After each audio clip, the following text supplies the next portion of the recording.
I love our little intro track. I really do. Like it's got a whole vibe to it and everything. Always like dancing to it. A little 24 seconds of a vibe. I like that. So Awesome. Welcome, welcome everyone who is joining us for the live and who's watching us on the replay. It is time for another grand episode of Tuesday Talks. How's it Tuesday going this week so talks. far? It is. Let me tell you, I was on spring break last week, and so coming back after spring break, everybody's like, "Oh, welcome back." Yeah, not really. No, really, what happens in the school building is everybody's like, "We back. Yeah. How much longer we got to go?" Count down the It remaining was tough Mondays. on Monday. It was tough on Monday. Yeah. I'm digging this sweatshirt you have on, Math Squad. Tell me about that. Mad Squad. And on the back it says you can count on us. Okay. Oh, got it. Got it. I love that you love math so much. Just creates a nice balance between the two of us. Well, thank you. Yes, I love the balance. No, I don't know where this came from, but math I is like easy to it. me, and I like people their light bulb come on when I explain it to them and they actually get it. So Gotcha. Well, that is a great segue into tonight's topic because we're talking about students being stressed for success, and math was a subject area for as long as I can remember for me that was a stress trigger always. From I can remember being like in elementary school and they would split the class up and line us up and you got to the front of the line and whoever could solve the math fact that the teacher gave the fastest would get a point for that team and we would compete against other classes on our grade level. Stressed. I was so stressed because I don't like to do math under pressure. I don't like to do math at all, but I definitely don't like the stress of, you know, having to have the answer first. So from a very early age, that was a point of stress for me, and it just evolved over time. So yeah, and like the sad truth is you are so not by yourself on the way that you feel. I mean, I really think I start every class at the beginning of the year saying, I'm not even going to pretend like this is easy or that y'all like it or love it or any of those things. It's all fine. We're going to get through it, and you're going to learn some stuff along the way. Um, I know it reminds me of a student that I've had recently that I talked to about like every time she's super smart, super, super smart, like top in her class. And she comes to me and she's a ball of anxiety trying to like figure out her problems. hmm And she's smart, like she knows what she's doing, but she's so self-conscious. It's a lot of like self-induced stress that I can see in her. And so, she's dealing with that anxiety, with perfectionism, expectations from her family and the people around her, her peers who, think she's going to get everything right all the time. Like that's a lot of pressure. yeah, it is. It's a lot of pressure, and if you're not really sure how to respond to that pressure, you might either just ignore it or just tell them, "Oh, it'll be okay." But their anxiety on the inside is telling them it is definitely not going to be Mhm. okay. And so tonight, as we talk about student stress for success, as always, we share solutions at the end of each episode, and Mhm. we'll provide some actionable solutions for you to kind of address some of the challenges that you may see if students or your children are feeling stressed in school. So we give those solutions for parents and teachers. That's one of my favorite parts of every episode because you can't just state the problem if you're not going to provide a solution. Mm-mm. So I know you taught a lot at the high school level for many years.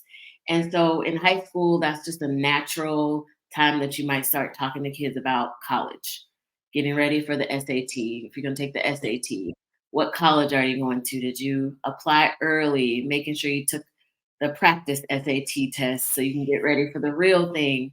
So did you see stress in your high school students? And if you did, about what grade did you start to see that? It definitely depends on the student and their goals and like how committed they are to being that typical good student Mhm. that we talk about so much. So I've seen the whole range, but I would say even in ninth grade, um, is where, because you have a few more years left and you can see the end of school coming.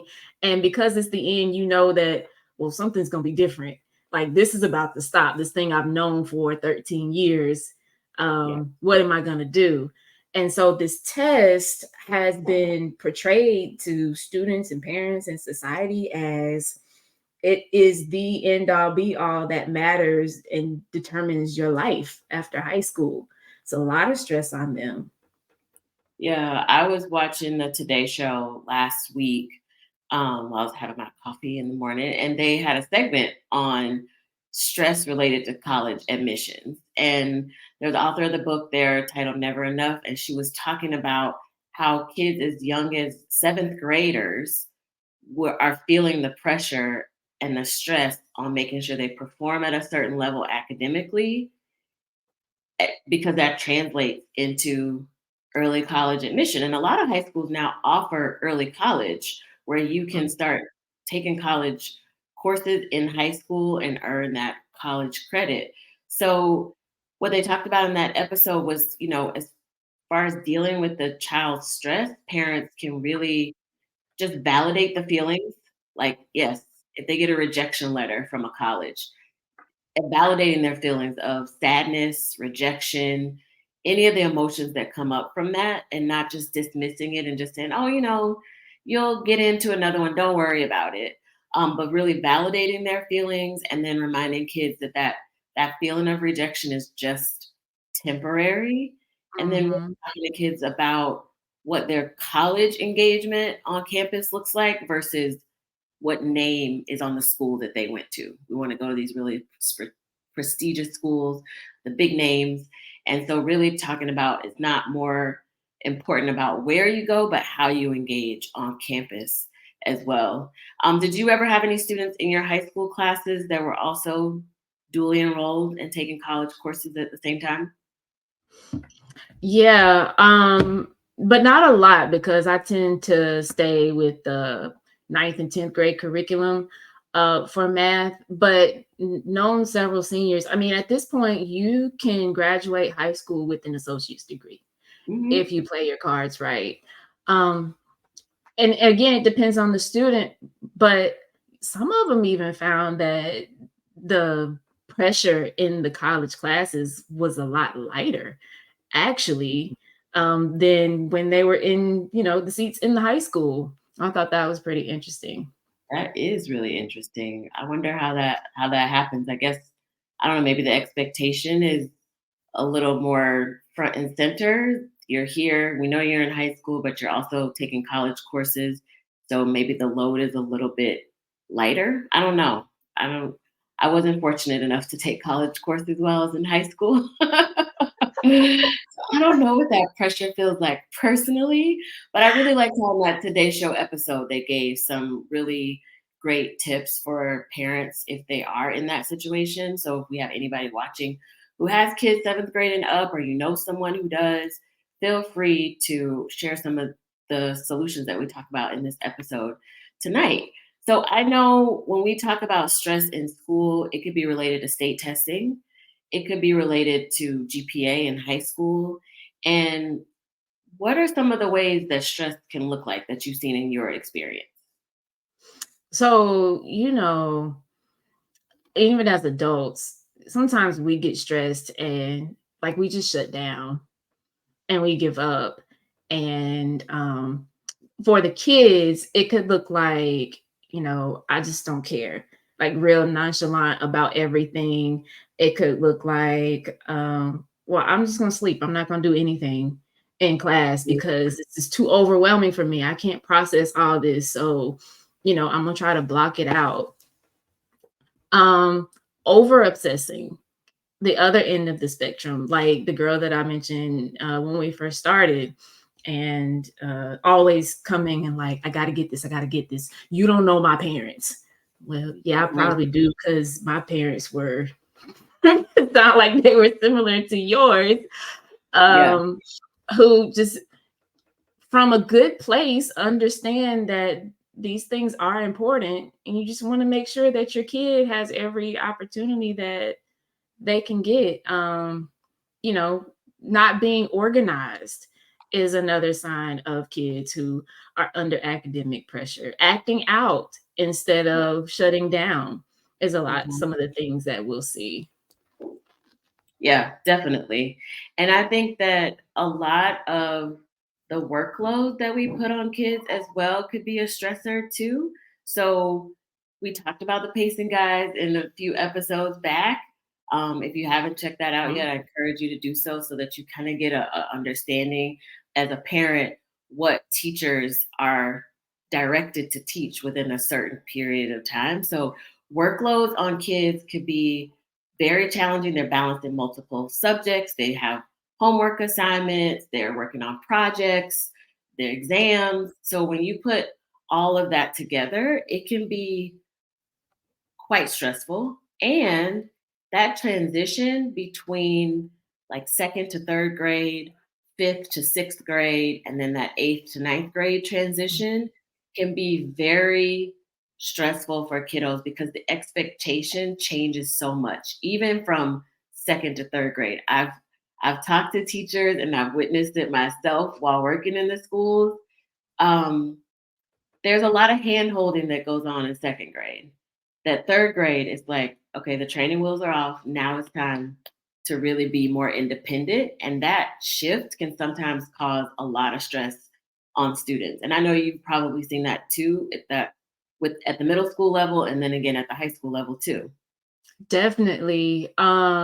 The shift from fifth to sixth, going into a whole new building, with, oh, you're used to being, every transition, you're used to being the oldest in the building, and all of a sudden you have to start all over again when you Yep. get there, with brand new teachers who don't know you, who have this, what seems like a higher level of expectation that you're not used to. From eighth grade to ninth grade is a huge jump in students holding themselves accountable for what they have to do and what they're responsible for.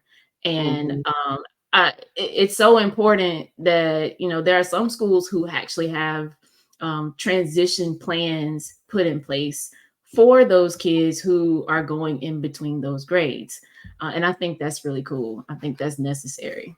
Yeah, I definitely think it is. And I know a lot of schools from elementary to middle will have like a welcome to middle school night where you come and before the first day of school you might go over the summer to check out the locker system and all of that, and that's great because the logistics have changed. Now you have a locker where you're keeping your materials, all this stuff, but the expectations shift as well. So I know for me and with the younger kiddos, that second to third grade, the level of organization, being able to organize your materials, keeping your agenda organized, writing down your homework assignments.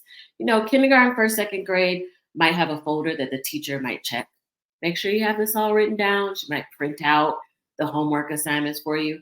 That shift to third grade, now you're expected to look at the agenda on the whiteboard or the smartboard, copy it down in your own agenda. The Mhm. task of looking at something on the board, remembering it, and then getting it down on your paper correctly may seem like an easy task. That involves a lot of skill, that executive functioning, which I know we'll talk about in another Listen, episode. yeah, like, so I was in Matt's class while I was on break, and because I mean, as teachers, we never get to go hardly anywhere with our kids. So I went to go read. I went on a field trip, and one of those days, every kid has this little worksheet, and the teacher has like three simple sentences on the board, and the kids are literally just working on copying down what they see on the board, practicing forming the letters in kindergarten. And I'm like, oh man, this is where it starts. And then that jump from second to third, okay, you got to know what you're doing, because now we're using y'all. This is not what we're learning. we're using this to learn. Yes. Yes. So if you write something down incorrectly, the teacher more times than not does not have time to go back to make sure everybody wrote it down correctly. The expectation is that you wrote it down correctly. So if you wrote it incorrectly, you're not going to complete the assignment the right way. And so then that is now on you as the student.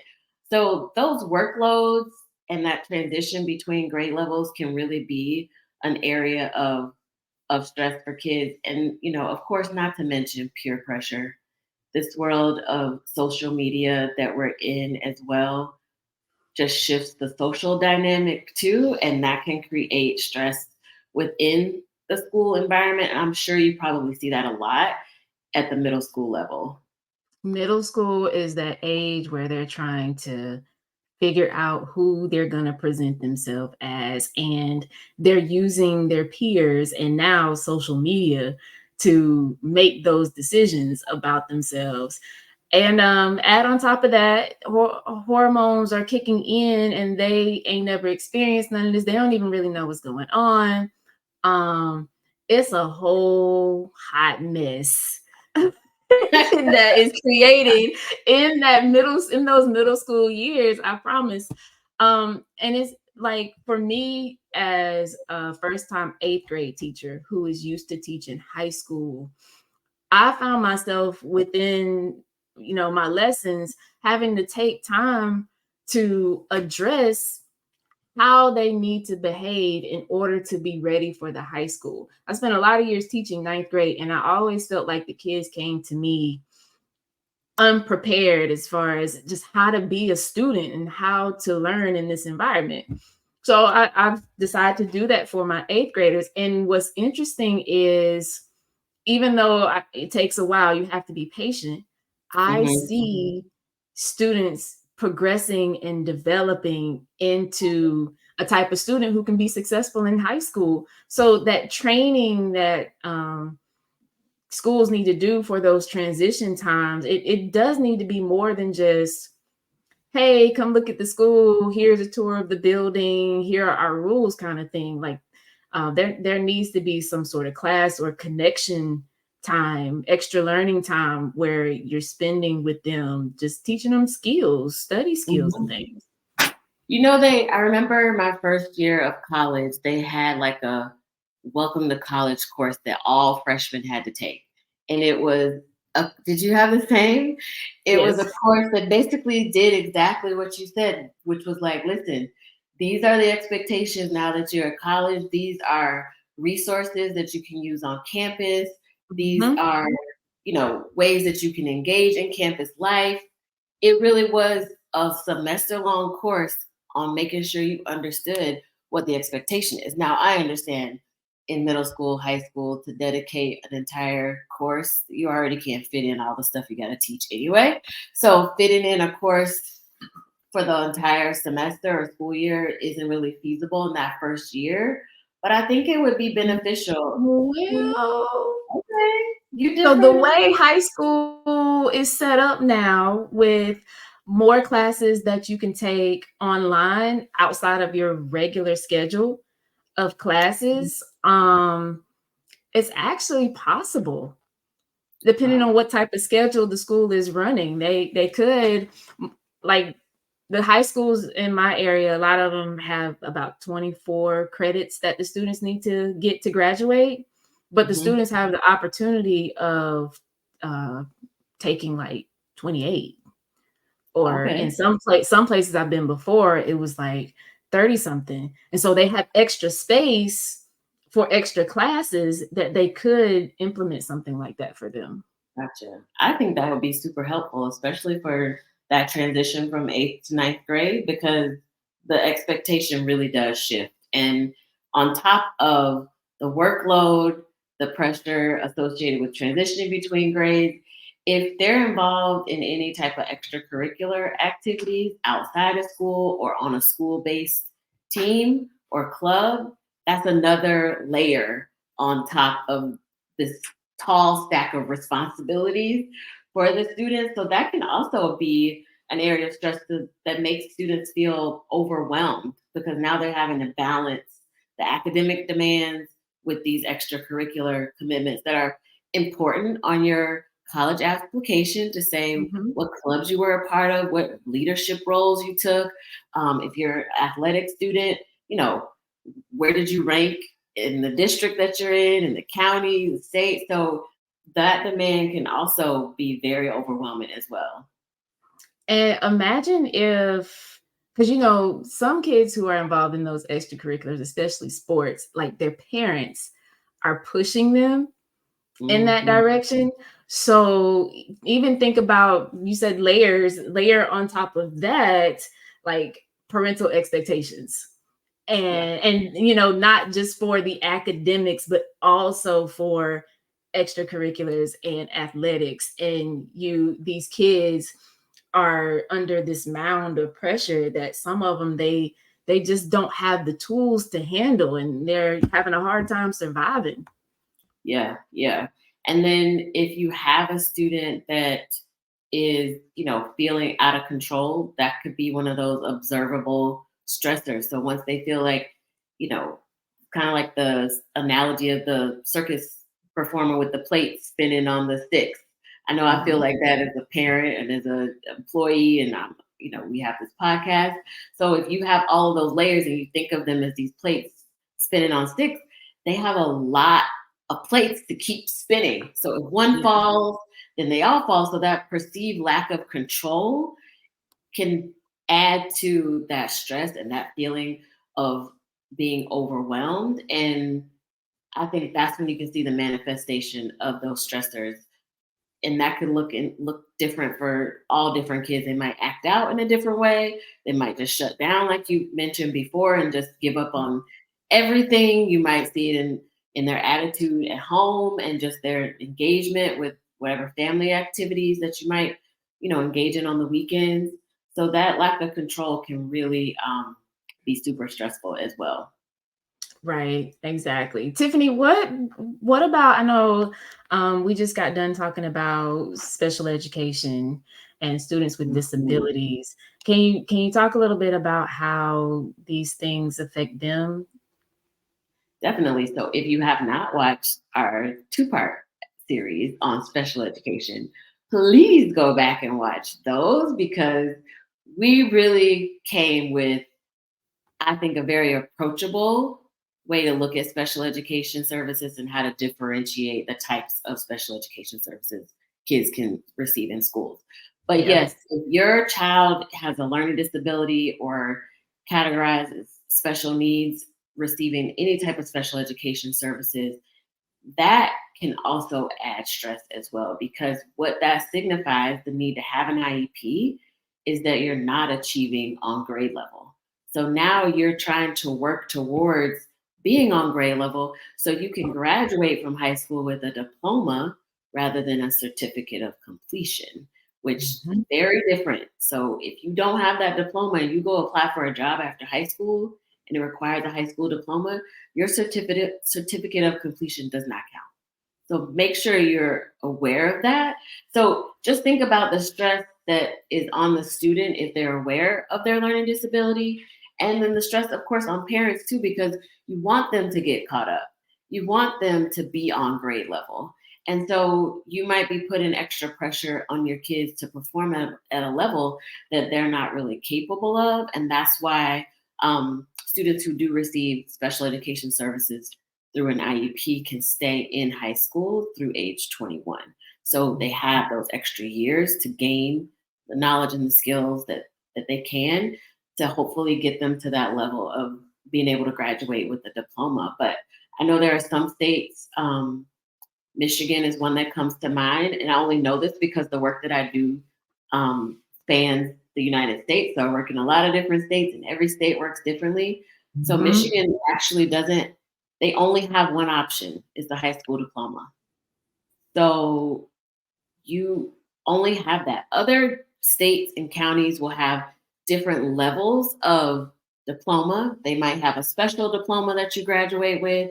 They might just have a certificate of completion. So most have other ways that you can say, yes, I graduated and I have a diploma. But states like Michigan, it's either the certificate of completion or a diploma. And the difference is Algebra 1 and Algebra 2 is required for a high school diploma in Michigan. And I was just talking to one of my colleagues about that. So Algebra 1 and Algebra 2 can hold you back from obtaining your high school diploma. So imagine the pressure. Wow. Okay, I already talked about my stress with math at the top of this episode. So now you added letters to the math equation. Get out of here. So That's when it gets fun. It's fun then.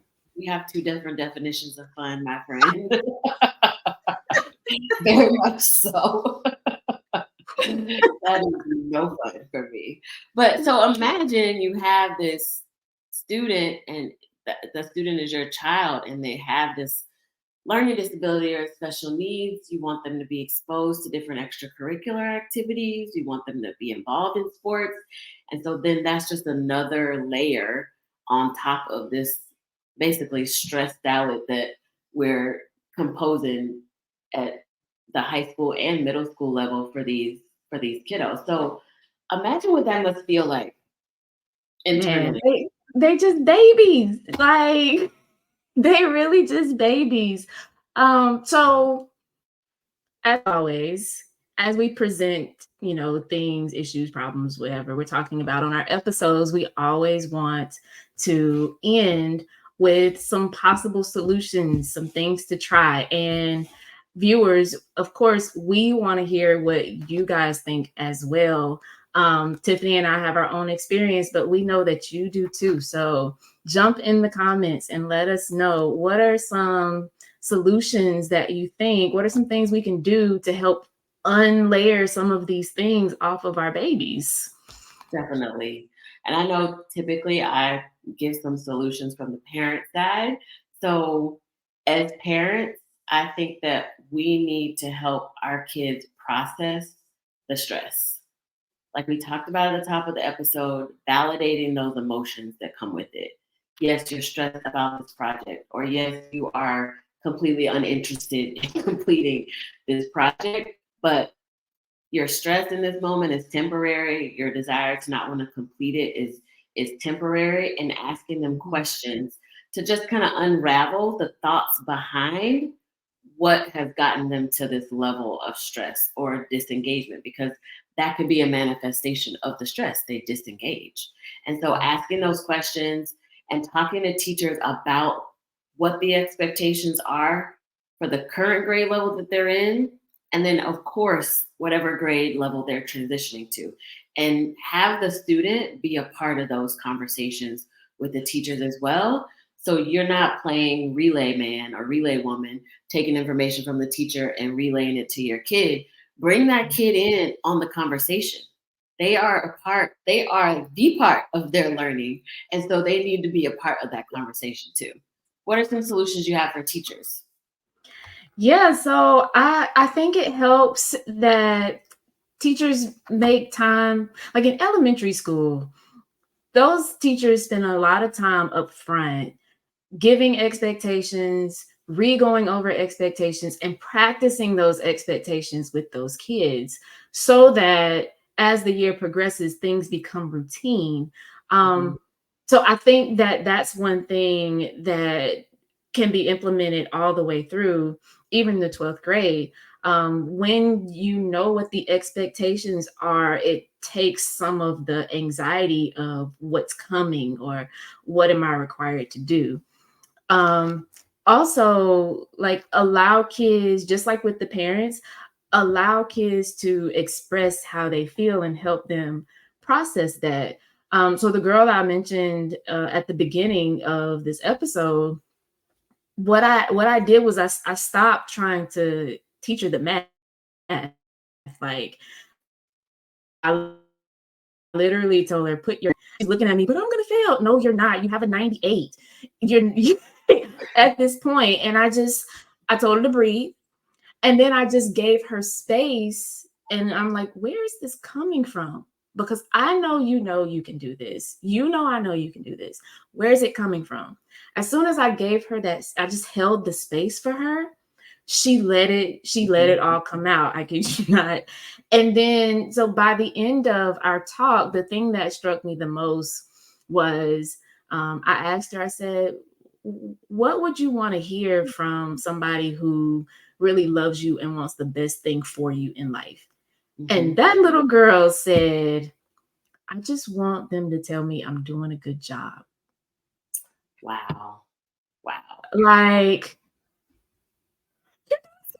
I had to refrain because it wasn't supposed to come from me. I knew that in the moment. Yeah. But when she said that, I could see release come out of her. And then Mm. ever since that conversation, this girl has like been on it. Like she has not even, she has so much confidence now in her not knowing what to do that she figures it out or she asks me for help and she gets it done and she doesn't deal with all the stress. So give them space, give them take time to talk to them. Yeah, I love that. And it seems really simple to say you're doing a good job, but the pressure release that that gives you when you are really tight and uptight and stressed out about what's going on, and somebody just says, you're doing a great job. Imagine what that feels like to any adult on their job. So we're talking about young adults and children here. And I think that's a great tip. Awesome. I think that's awesome. I'm so excited for us to continue our conversations about education, special education, parents, teacher perspectives, all of that. So be sure to join us every Tuesday night right here on Facebook Live and YouTube Live. And we work really hard to bring you a very unique perspective on education. So be sure to share this video with friends, colleagues, tell them to join us live so we can interact with them in the chat as well during the episode. And with that, we will see you all next week. Have a great Tuesday. Bye, Bye. guys.